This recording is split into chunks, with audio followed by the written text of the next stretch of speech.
Alors, mes chers amis, la question qu'on me pose souvent, a-t-on le droit de se couper les cheveux durant la période du Homer? Et c'est-à-dire, jusqu'à quand n'a-t-on pas le droit de se couper les cheveux? À partir de quand a-t-on le droit? A-t-on le droit de se raser durant cette période? Une personne qui travaille dans un endroit dans lequel il n'est pas question de se présenter au travail sans être rasé au préalable, est-ce que ça autoriserait de se raser? Toutes ces questions-là qui se posent jour après jour et à laquelle il nous faut tâcher de répondre si Dieu veut. Alors tout d'abord, comme nous l'avons déjà dit, durant cette période-là, étant donné qu'on marque le deuil des élèves de Rabbi Akiva qui sont décédés durant cette période-là, c'est la raison pour laquelle nous devons d'une certaine façon nous comporter comme des endeuillés. L'une des règles qui concerne l'endeuillé, c'est qu'il n'a pas le droit ni de se raser, ni de se couper les cheveux. C'est la raison pour laquelle, durant cette période-là, pour l'instant on donne les grandes lignes de cet enseignement, on n'a le droit ni de se couper les cheveux, ni de se raser.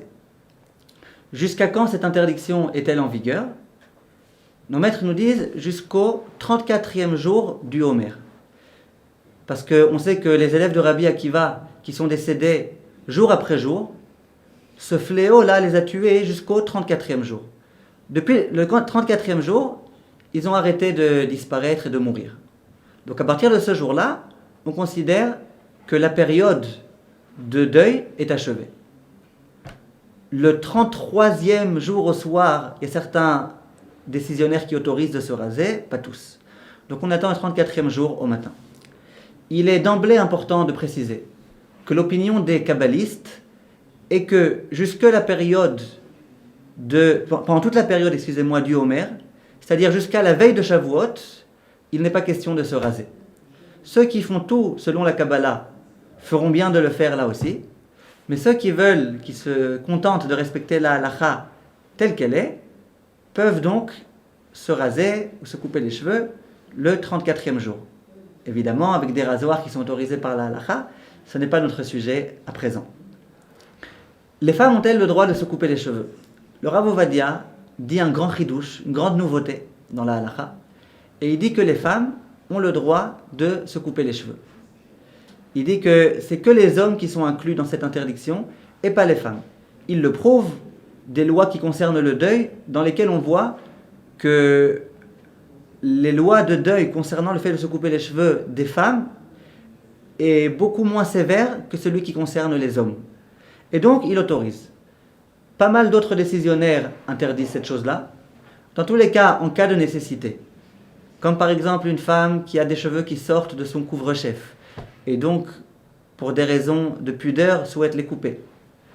Ou une femme qui a l'habitude de s'épiler. Et qui va devoir se tremper dans un mikvé, donc qui désire enlever tous ces poils-là avant de se tremper.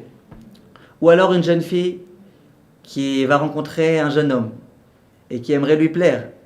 Dans tous ces cas-là, les femmes ont le droit de se couper les cheveux. Un père qui a le bonheur ce jour-là, ça veut dire pendant la période du Homer, de circoncire son fils, aura le droit de se couper les cheveux ou de se raser ce jour-là. De la même façon, dans certains cas dans lesquels il y a une mitzvah qui est célébrée ce jour-là, on pourrait autoriser. Certaines personnes, auxquelles ça dérange vraiment de ne pas se raser, autorisent de se raser pour Rosh Chodesh Iyar. C'est-à-dire, le jour de Rosh Chodesh, ils se rasent. Pourquoi? Parce qu'en fait, le Radbaz, qui était un immense rave, lui-même dit qu'il avait la coutume de se raser ce jour-là, de Rosh Chodesh Iyar. Pourquoi? Il dit que c'est difficile de ne pas se raser, alors en l'honneur de Rosh Chodesh, on peut autoriser. Et s'inspirant un petit peu de ce Radbaz-là, de cet enseignement du Radbaz, le Rav Ovadia Yosef dit que pour une personne qui a énormément de mal de ne pas se raser, on pourrait lui autoriser toutes les veilles de Shabbat, en l'honneur de Shabbat, de se raser. Mais c'est pas le mieux, évidemment, c'est dans le cas où vraiment il n'y a pas d'autre choix, une personne qui est vraiment insupportée par la barbe qui pousse. Dans un cas où on a absolument besoin de se rendre au travail alors qu'on est impeccable, alors qu'on est rasé, alors qu'on est présentable, dans ces cas-là, le Rav Moshe Feinstein, un très grand possèque, autorise de se raser sans aucun problème. Il dit on peut se raser, il n'est pas question de perdre son emploi pour cette raison-là, ni de perdre de l'argent pour cette raison-là. C'est la raison pour laquelle, dans ce genre de cas, évidemment, consultez vos rabbanim, téléphonez-moi si vous voulez.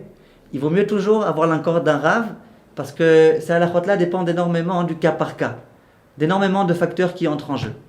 Mais dans tous les cas, savoir que dans certains cas, on peut autoriser de se raser. Lorsqu'il s'agit de faire la halakha à un enfant, vous savez qu'il y a des endroits dans lesquels on a la coutume de laisser les cheveux des enfants pousser jusqu'à ce qu'ils aient l'âge de 3 ans. Et au moment où ils ont 3 ans, on leur coupe les cheveux. Ça, on a tout à fait le droit de le faire. En général, la coutume est d'attendre le jour de l'Akba Omer pour le faire. Voilà. J'espère qu'on a répondu à la question de façon assez circonstanciée. Dans tous les cas, à bientôt et merci de votre attention. Shalom.